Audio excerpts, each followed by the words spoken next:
Sabay-sabay nga pala ang hinahanap ng ating mga otoridad, mga wanted na sabit, sangkot sa pogo dito sa ating bansa na pinapaaresto na rin ng ating mga korte at convicted na matapos ang trial. Yung mga kasamahan ni Alice Goo hinahanap na, katulad ni Cassandra Ong at iba pa, dahil sa Pogo Operation. Qualified Human Trafficking ang kanilang kaso. Yung iba convicted, kulong na habang buhay, yung iba nililitis pa. Yan ang isa sa mga malaking balita, malaking negosyo, pero iligal at gumawa lang ng kaguluhan sa ating bansa na ipinatigil ni Pangulong Marcos. Dahil hindi kabutihan ang idunulot nito dahil puro sugal.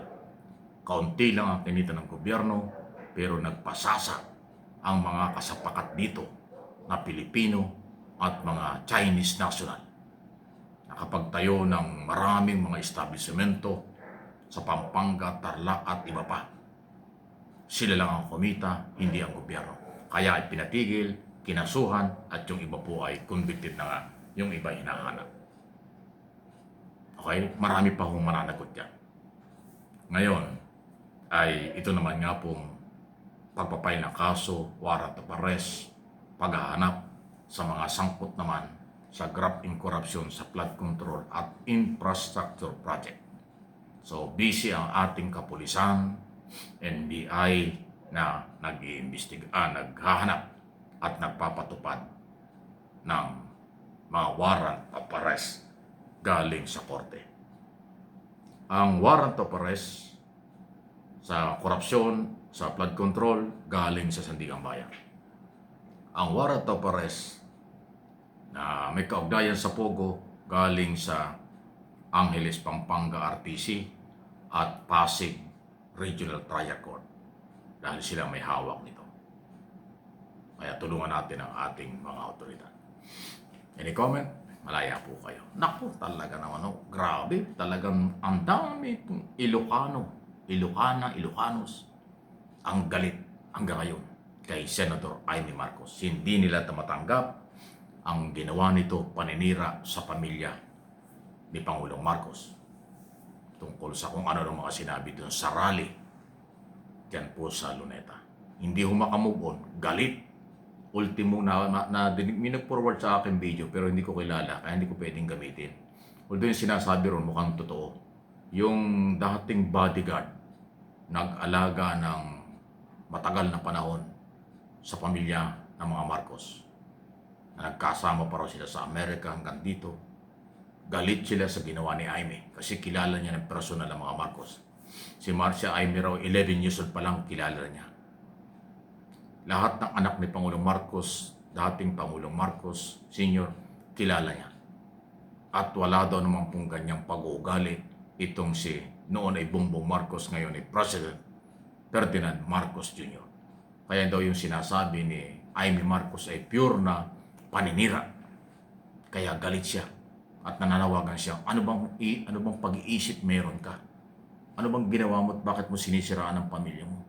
Na ikaw ang dapat na mauna para ipagtanggol at suportahan ang mga Marcos mula na makabalik sa kapangyarihan noong 2022. Kaya na sinasabi. Dahil dyan lalong nanggagalaiti ang mga Ilocanos sa buong mundo, hindi lang sa Norte, at lahat ng lahi na nakakaintinding mali ang ginawa ni Amy. Kinukundi na si Amy. Minority o talagang kakaunti ang naniwala sa kanya. Kaya hindi ko alam kung anong mukha at personalidad pa ni Amy Marcos para humarap. Kasi bihira at hindi dapat nangyayari yun. Pag may problema sa pamilya, pamilya ang magre-resolba. Hanggat maaari nga pagtakpan mo kung ano man yung problema ng pamilya mo dahil nakakahiya kung totoo, ikahiya mo kung totoo, tumulong ka, kayo-kayo lang. Pero yung siraan sa publiko, sa harap ng daang libong mga Pilipino ng INC sa Luneta, at ang nakarinig sa social media at media ng milyong Pilipino, at milyong tao sa buong mundo. Yan ang kinagagalit ng lehitimo mga Marcos loyalist, Ilocano at iba pa sa pinaggagawa dito sa Amy. Excuse me po. Ano po yung masasabi diyan? Hanggang ngayon, marami akong tinatanggap na mga message. Messenger, sa Facebook, ang comment section, sa ating mga channel, maging sa Viber, ang dami. Puro sumbong, puro galit sa ginawa ni Amy Marcos. Kaya Amy, magpaliwanag ka. Hindi ko obligasyong ipagtanggol ka, hindi ko obligasyong ako magpaliwanag. Ikaw ang magpaliwanag, ikaw ang nanira sa iyong pamilya.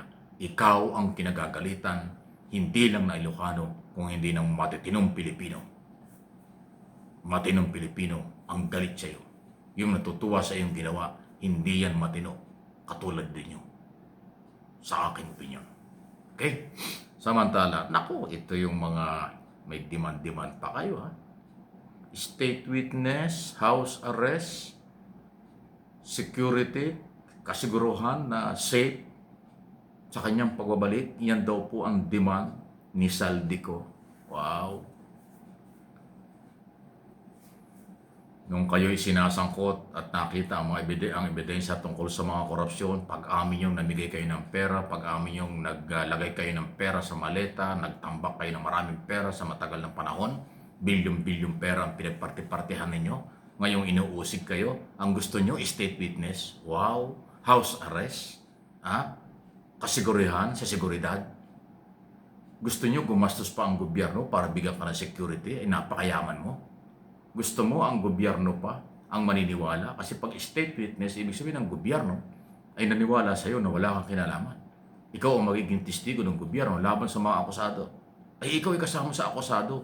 Kaya malabo pa sa sabaw ng pusit ang gusto ni Saldico. Tapos house arrest. Wow! Ang simpleng mamamayan eh. Pag nagkaroon ng problema, kahit bagansya lang, kulong na. Nakakulong sa kwadradong pwesto na walang VIP treatment. Ikaw naman, Saldico, inaakusahan ka ng maraming tao tungkol sa korupsyon. Ang gusto mo, house arrest. Nagtago ka, ayaw mong bumalik sa sobrang mong takot. Meron kang pananagutan sa dami ng ebidensya at kaso mo kakaharapin. Gusto mo pag-uwi, house arrest. Big time ang dating. Wow! Tapos sasabihin ng abogado mo, sabagay, abogado mo yan, baka malaki binayad mo. Wala ka raw ginawang illegal, wala ka daw ginawang masama. Hindi ka raw binigyan ng karapatan. Pagkatapos to ng mga investigasyon, ipinailang kaso at warrant of arrest kaagad. Hindi raman lang daw nagkaroon ng mag-file sila na i-counter na yun, yung counter affidavit o sinumpang salaysay. Hindi raw binigay sa'yo. Ang bilis daw ng mga pangyayari. Investigasyon, kaso, tapos warrant of arrest. Ay ganun talaga. Kasi Peoples of the Philippines ang complainant. Para bang wala daw kayong pagkakataong na ipagtanggol ang sarili, sa korte ka magtanggol. Kaya kinasuhan ka, lilitisin ka, lahat ng akusado, lilitisin sa Sandigang Bayan, doon yung ipagtanggol ang inyong sarili. Hindi lang sa prosecutor's office, hindi lang sa INC, sa ICI, hindi sa ombudsman. Doon mismo sa Sandigang Bayan. Yan ang ginawa ng gobyerno. Kaya para sa mga Pilipinong biktima ng korupsyon, tama yun. Pero maling-mali at hindi dapat mangyari ang state witness, house arrest, at seguridad na gusto mo VIP ka pa. E di ikaw ang gumastos sa sarili mo para may seguridad ka. Tsaka wala naman threat ka eh. Sino ba magbabanta sa buhay mo? Wala. Rule of law, pinapairan ng gobyerno. Panagutin sa batas. Yan ang tamang proseso. Bakit ka matatakot sa rule of law kung wala kang kasalanan? Matakot ka dun sa tukhang. Matakot ka sa double barrel na ginawa ng nakaraang gobyerno. Ngayong gobyernong ito, walang ganon. Rule of law nga eh, due process nga eh. Dami yung gimmick, kayo lang nakakaintindi niyan. O kayo lang ang may gusto niyan. Majority ng Pilipino, hindi sang-ayon dyan.